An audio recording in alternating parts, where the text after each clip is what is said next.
Good morning, students. Today we will take the second poem named An Elementary School Classroom in a Slum, written by the famous poet Stephen Spender. So before beginning the poem, let us know more about Stephen Spender. Stephen Spender was born in 1909 and died in 1995. And he was an English poet, novelist and essayist who concentrated on themes of social injustice and the class inequalities.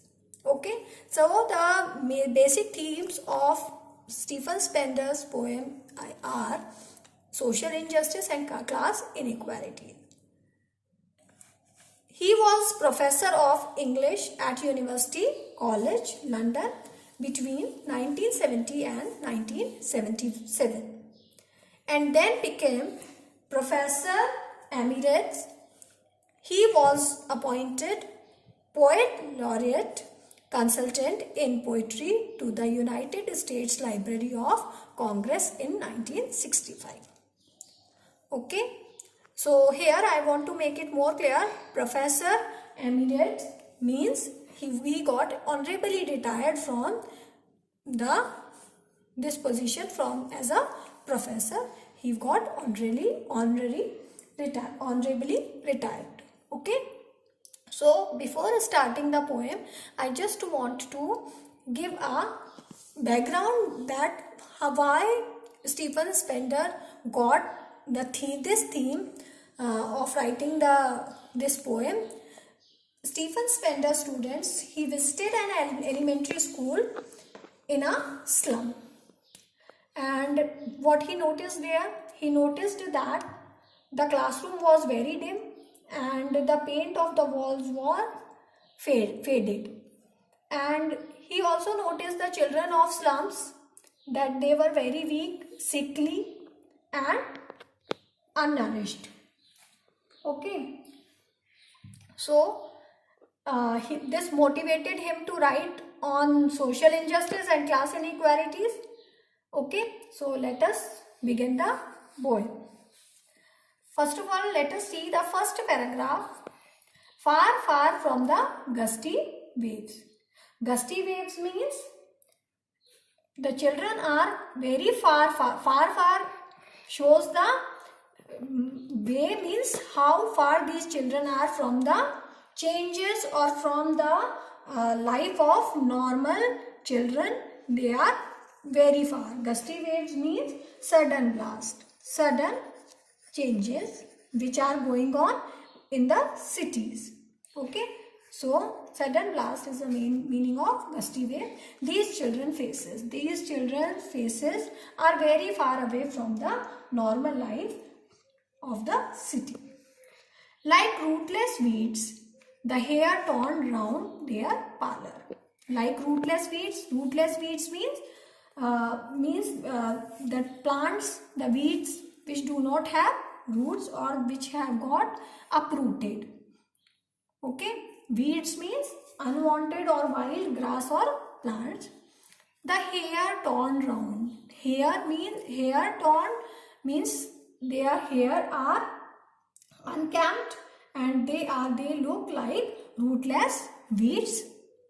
Okay, and they are on their pale face. Pallor means pale face. Okay, means just like rootless weeds lie on the ground, just like that the hair are unkempt and they are lying on the pale faces of these slum children. The tall girl with her weighed down head. There is a tall girl in the school, in that classroom, who is looking very depressed, ill and exhausted. This tall girl was looking, therefore she has weighed her head down, therefore she has bowed her head down. The paper seeming boy with rat's eyes. Okay, one more boy is there who is very weak, therefore the poet has compared him with the paper seeming, means the boy is as thin as underdeveloped, therefore he is very lean and thin, and therefore he is been compared with paper and with rat size. Rat size means here only his eyes can be seen in the whole face, means he is very weak. The stunted, unlucky, higher. The stunted means ill and weak. They are underdeveloped. Those underdeveloped, unlucky hires. Unlucky means unfortunate. Higher means those who have got these things, means the successors. Successors means the next generation of twisted bones. Twisted bones means the bent bones. This diseases these children have got from their parents. Okay. Reciting a father's nard disease. They are, means this paper seeming boy is having this twisted bones disease which he has got from his father. This he is repeating again and again, therefore reciting word is used here.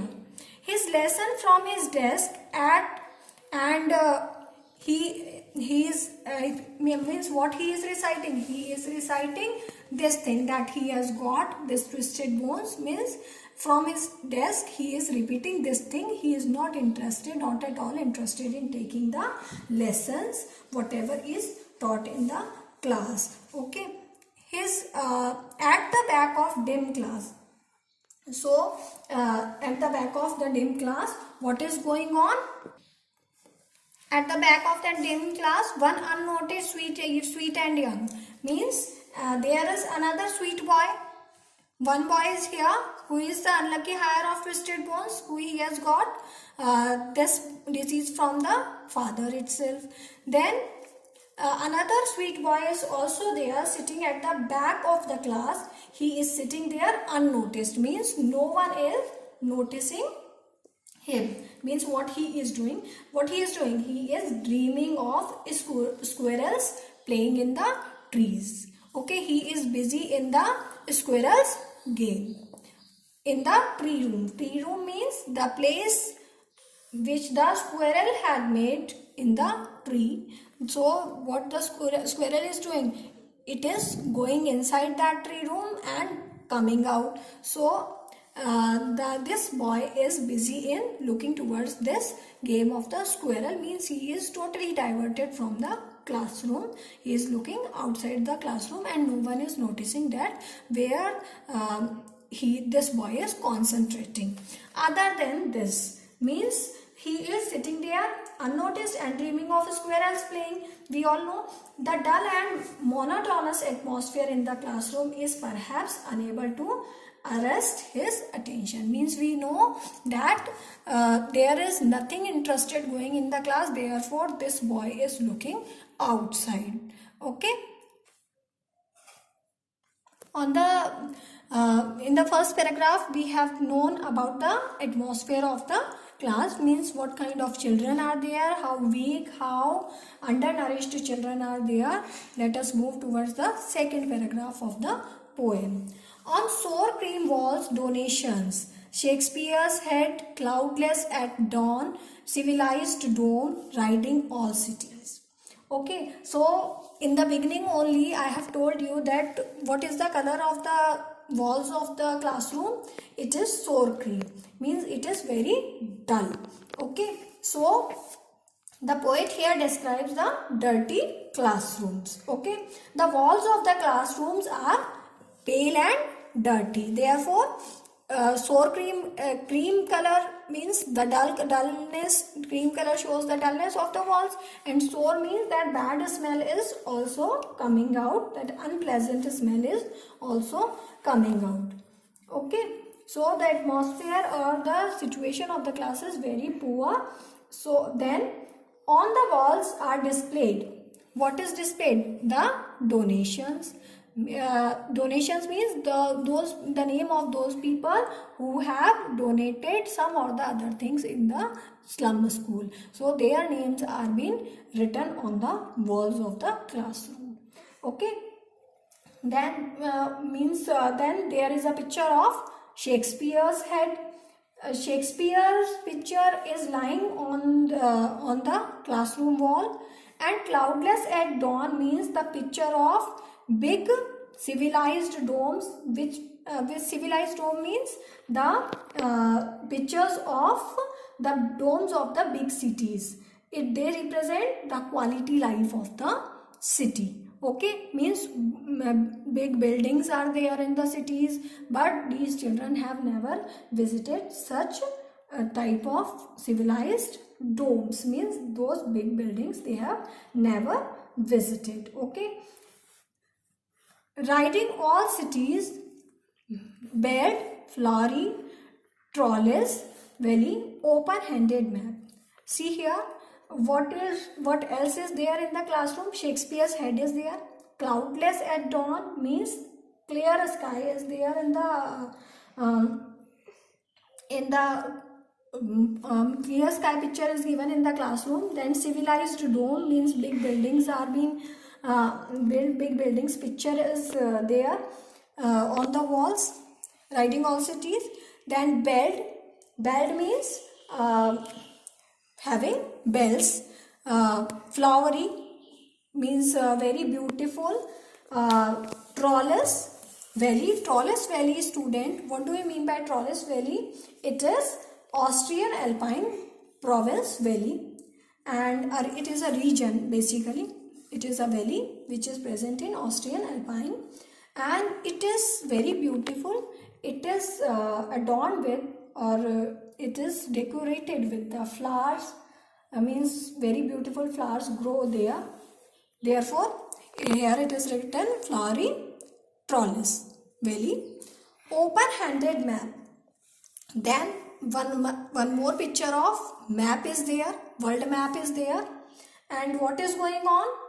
The world map divides the world into countries. Means in the world map it is denoted that this country is there. Means all the countries are being shown on their position through the map, in the map which is there in the class. But what is going on? But these children are not familiar at all with this world.